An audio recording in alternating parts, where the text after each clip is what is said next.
it was pretty one-sided on your behalf. It was very impressive. What were your feelings on the fight? Yeah, I knew Shawnee was a tough fighter, and me and Joe studied him and watched him. But we know the skills I've got and the skills I possess, and we knew before the fight I could make that fight as easy as I wanted to make it, and that's what I did. I mixed it up tonight a bit, showed some of my skills tonight, used a jab, and also showed the explosive power that I've got as well. A lot of people in America aren't really familiar with you. I mean, boxing fans are. I think a lot of people came to know you through Beterbiev. Do you feel that hopefully you made an impression on the American fans tonight? Yeah, I believe so. I think so. It was only 4 months ago he went 10 rounds with Sullivan Barrera and gave him a good fight, and I sort of, as you said, I did the job easy tonight, and I think I showed my level in there. Callum, what did you take from the Beterbiev fight and bring into this fight? Did that fight have an effect on how you were going to fight? Yeah, definitely. Is it just a fight-by-fight basis? Yeah, it's a fight-by-fight basis, obviously, because every opponent's different, and you have to prepare different for every opponent. But the Beterbiev fight, it was my first time at that level. I maybe let the occasion get to me a little bit. And for this fight, and since the Beterbiev defeat, I've changed a few things in my training, my nutritionist and things like that, and I've just added the little extra things that I think I need to make me that 5–10% better.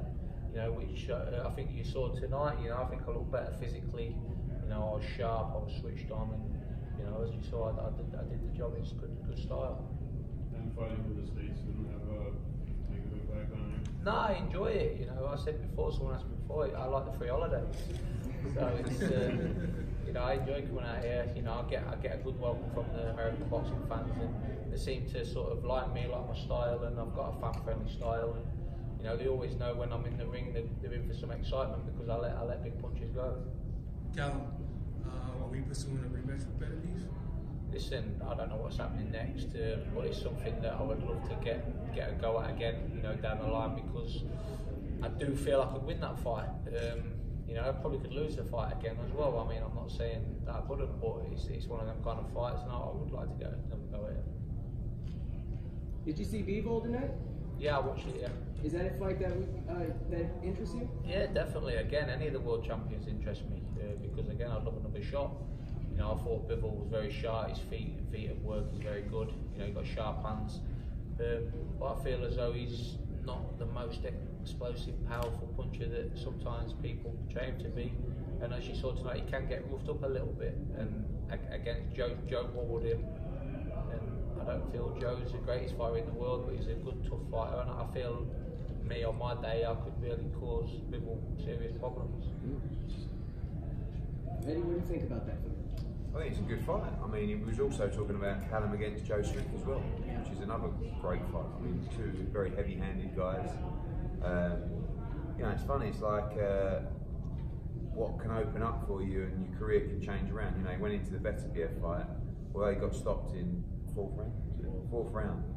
His stock went up considerably, and then he comes back out here, where he could have had a fight in the UK and defended his British title, gets a 3rd round stoppage, and everyone's talking about him again. So he can go home this time with a big spring in his step rather than feeling a bit deflated. Very excited about the future, because I see his future fighting in America, really. And I think it's amazing just sitting here listening to him, thinking about that one day when he retires, he'll be talking about this American adventure, saying, wow, unbelievable. I boxed in Chicago, I boxed in New York, who else? He's probably going to have another 2 or 3 fights in America, minimum. Yeah. So there's some great stories. He brought his son tonight. It's a brilliant. Get me on the Joshua. Yeah, I know, but maybe against Joe Smith, it might be a bit early for him, but But again, it's not just a Joshua. I mean, there's going to be loads of big fights. You can go on the Joshua Wilder fight. But I think in terms of the light heavyweight situation, I think it's a brilliant division. I think Dimitri was good tonight. He's only had 16 fights.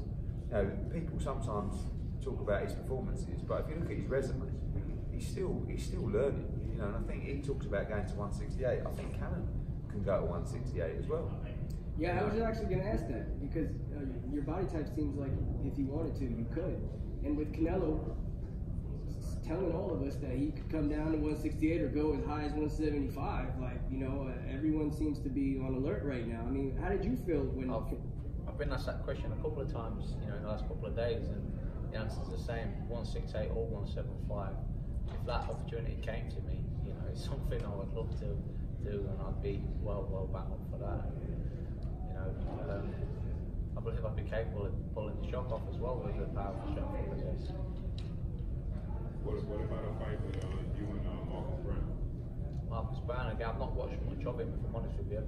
But he's just another fighter that's, you know, top of the tree, and he looked very good against Battle Jack, I believe.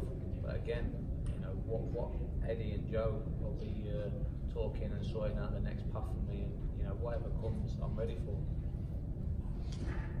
Callum. Thank you very much. Well done, Callum.